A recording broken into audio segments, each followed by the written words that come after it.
tuna hian Reliance Inter-District Tournament om dona em prepare meka karle hian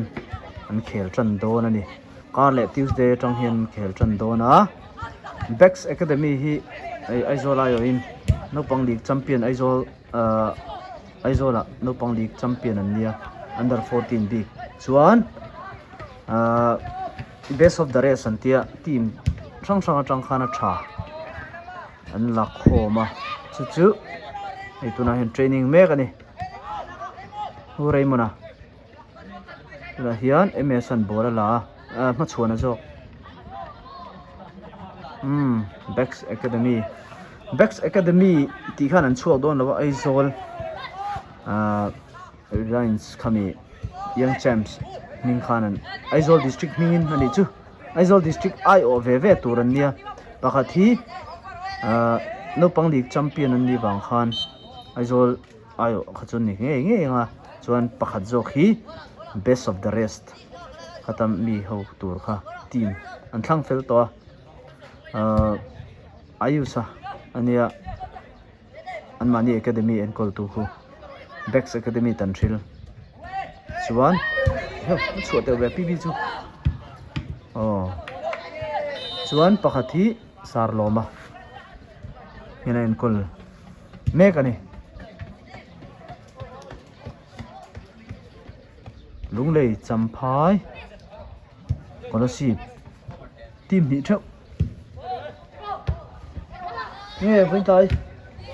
cái này mình anh thì cho về ít tiền bao khát tụi em nó có kia tới cả rem phuya mà dù đó coach mà nị chứ phải mèn khóc mày ole tôi đã khăn sar là này cái nó dối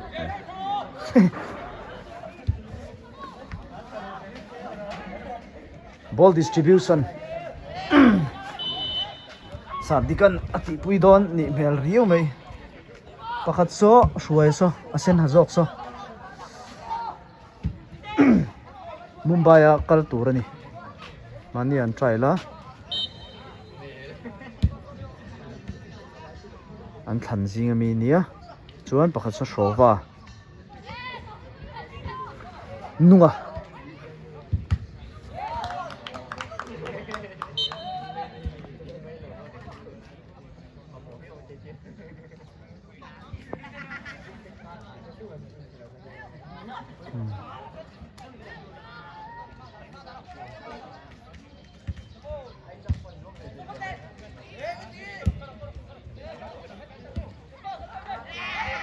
over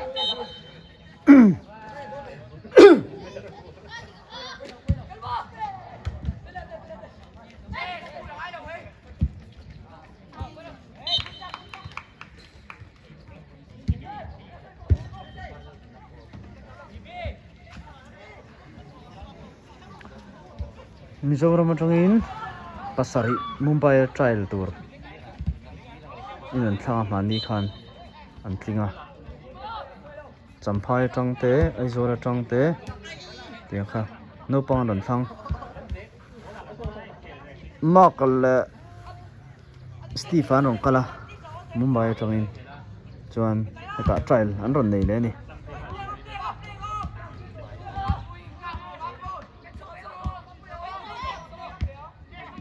Steve chu chief scout ania khabe mul nga deuh kha ma ka chu coach educator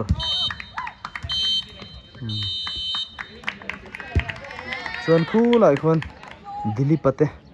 world one lama tang hanong kala tuna karle no pang league inter district mo no pang league antimeng chu inter district tour district champion le best of the rest team khat ve khanon thleng don anong kal don karle Tuesday tang hian RG an khelang dikale shuaya sa dikale shuaya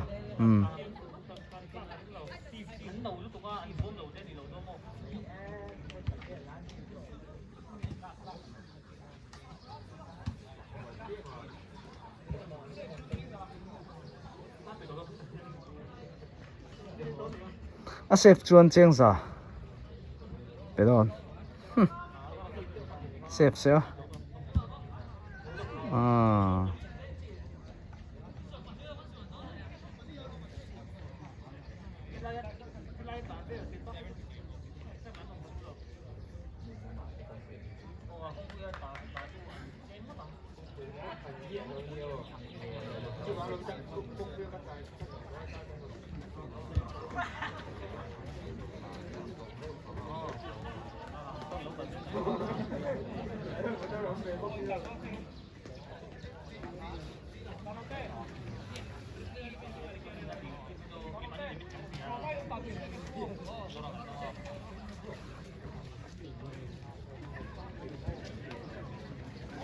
tuna hian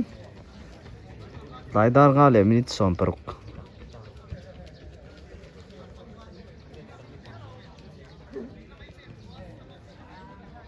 voin hi ni som pasari April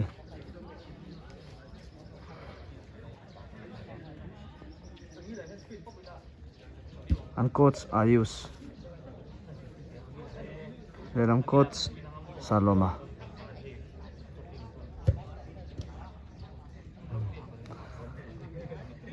traka tan ho hi nala kami tur fitness test ani dona helai huna hian chun do tlan ni chu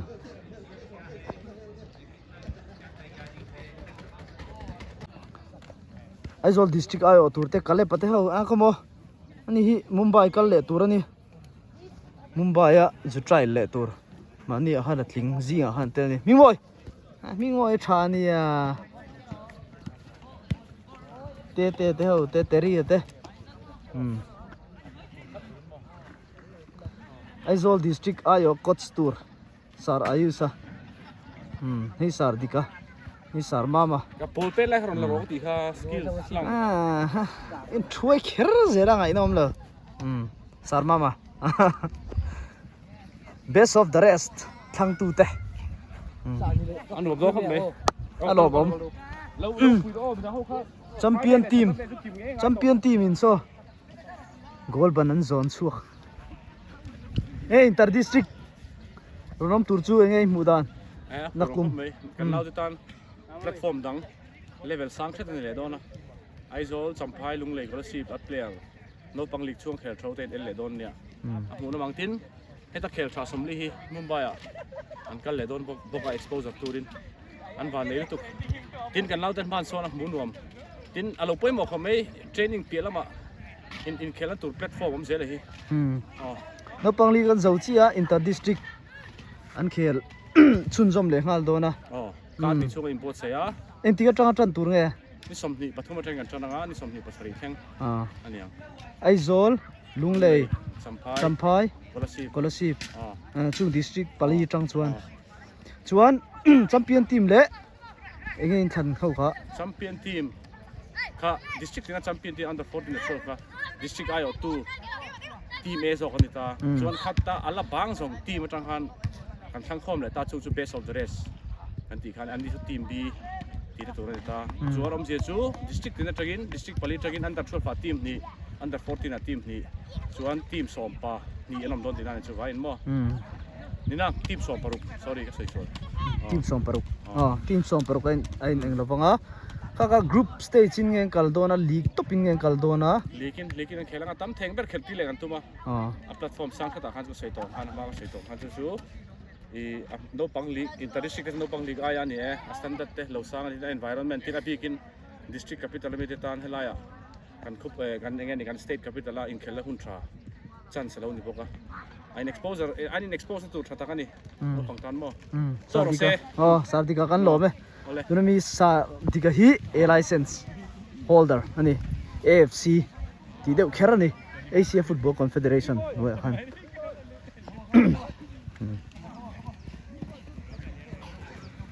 mizawa hian AFC a license panga nei kan oma hantirak panga nei anoma chutiang zinga chuan hi sardika hi anei ma pahni na khania sardeni ate sardika te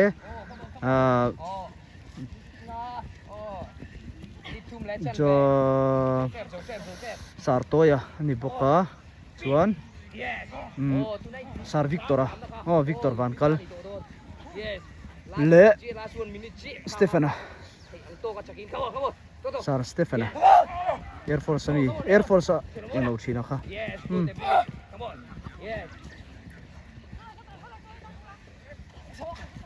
muthi khwa ni chu sar Stefana chu mo are ani chu are deuh lek na hre tam nu tuk lawang ma sen hre chun jom tura be seng he sar Romania si license zo chi ani in thiat dan tur chuan sar Roma hi lajong lar lai wang lai tak taka an right back right left engkim right wing back ron chuak tu ha ni leping la pop le lama sena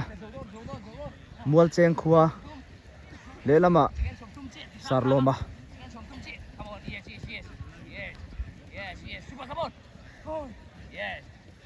tu boy sing theo mo chuan sar sama te samson ram mai moi kan ti te patien theo ne khang khel hawa bimal som zura tuna Aizol FC a an coach patien theo ne khang khel ho vek ani ram lua te mal som ki ma ram hlun ti te te ha PB te ho te limpuya le Durtlang Star limpuya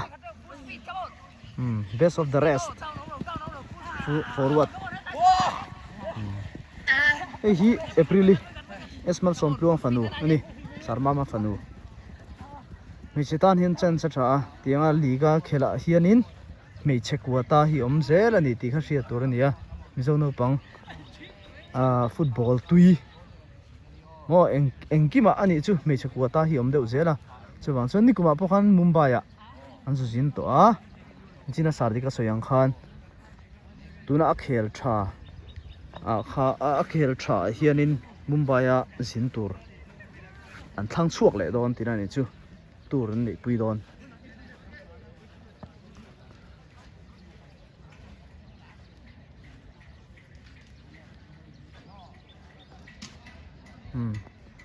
so world one lama mi tewan ni dili pate ho andu tok do nang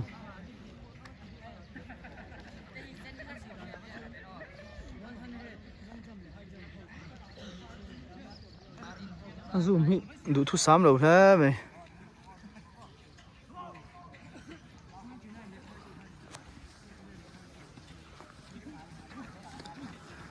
le lama trek an lo tlan le boka he ri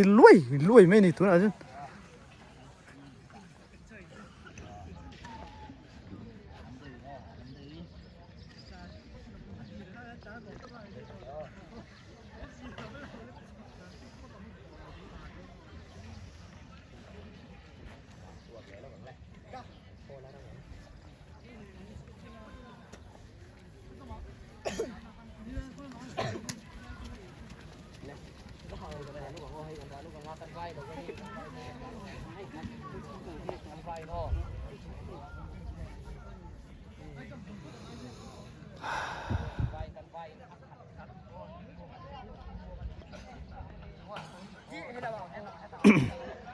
hi mi ki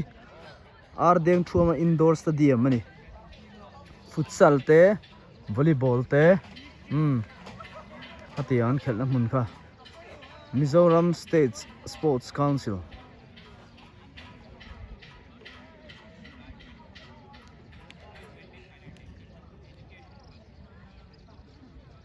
ardeng thuma hall indoor stadium nuaya deuh chi a khian eta outdoor gym oma chuan a thlang chi a khan boxing practice na a om boka chuan khilai khi Khelo India building ni a thani camp an om nual nei khi